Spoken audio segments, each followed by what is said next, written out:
മത്തി തപ്പ് വെച്ചാണത്. മൺചട്ടിയിൽ 1 കിലോ മത്തി എടുക്കുക. നല്ല കഴുകി വൃത്തിയാക്കിയിട്ട് അതിൽ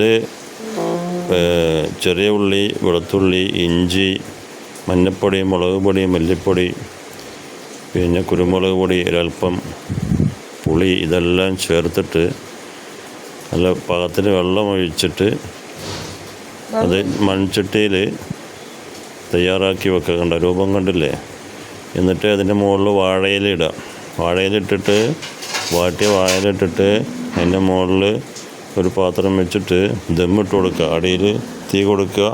മുകളിൽ കനലിട്ടിട്ട് നല്ല ചിരട്ടൻ്റെ കനലൊക്കെ ഉണ്ടല്ലോ, കനലിട്ട് കൊടുത്തിട്ട് ദമ്മിട്ട് കൊടുക്കുക.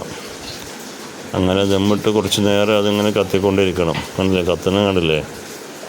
അപ്പോൾ അതിൻ്റെ ഉള്ളിൽ ആ വാഴയിലയിൽ ഈ മത്തിയെല്ലാം കൊണ്ട് ചേരുവകളെല്ലാം ചേരുമ്പോൾ നല്ല മണം പുറത്തേക്ക് വരും. അപ്പോൾ തന്നെ നമുക്കതിൻ്റെ രുചി അത്രയും മനസ്സിലാവും. അപ്പോൾ അത് തയ്യാറായിട്ടുണ്ട്. ഇപ്പോൾ അത് മത്തി തപ്പ് വെച്ച് റെഡി ആയിട്ടുണ്ട്. ഇപ്പോൾ വാഴയിലെടുത്ത് മാറ്റിയപ്പോൾ കണ്ടില്ലേ?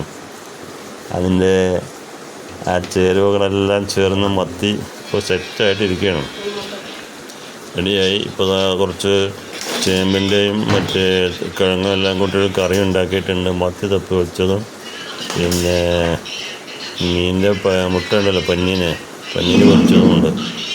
അപ്പോൾ ഇതെല്ലാം കൂടിയിട്ടുള്ളൊരു വിഭവമാണ് തയ്യാറാക്കിയിട്ടുണ്ടായിരുന്നത്. അപ്പോൾ അതിൻ്റെ ചെറിയ വിവരണമാണ് ഇവിടെ നൽകിയത്. ഓക്കെ.